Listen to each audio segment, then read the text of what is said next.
po jo skydu. Juk tu, Viešpatie, tikra laiminai tai su jį. Apgaubė jį savo malonę, lyg skydu. Psalmė, 5 skyrius, 13 eilutė.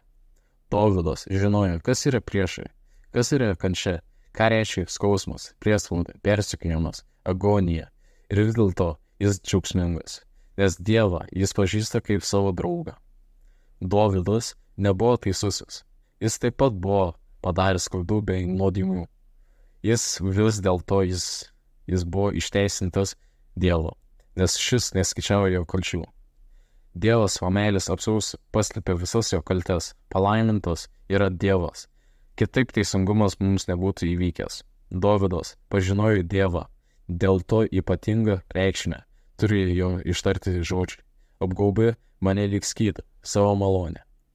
Jis žinojo, ką reiškia būti išgelbėtam Dievo. Tikrai kiek kartų Dievas apsaugojo nuo nelaimės, kad tik nieko blogo neatsitiktų.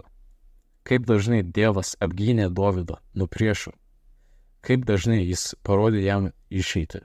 Dovydas galėjo saugiai miegoti naktimis, nes Viešpats budėjo.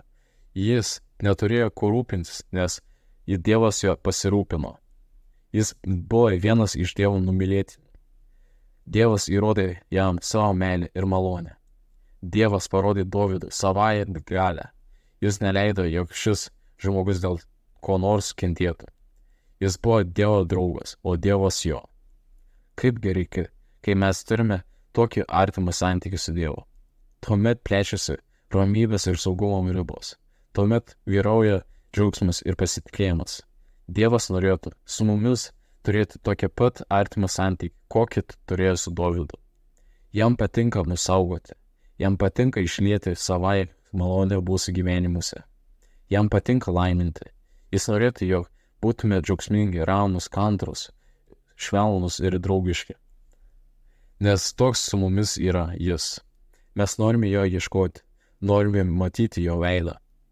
Tuomet jo buvimas pripildys mus ir pajėgsime vis savyje nugalėti tai, kas priešinasi Dievo veikimui. Tikrai norime ilsėtis galingose meilės pilnose Dievo rankose. Tik taip gerai išsimiegosime bei energingai pradėsime naują dieną. Jis lyg skydu apgaubė mane savo begalinę malonę.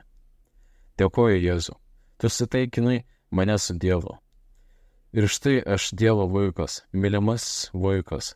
Jis apipila mane savosios malonės dovanomis ir saugo mane lyg po skydu, nuo puolimo ir priešų. Kaip gerai man dabar. Amen.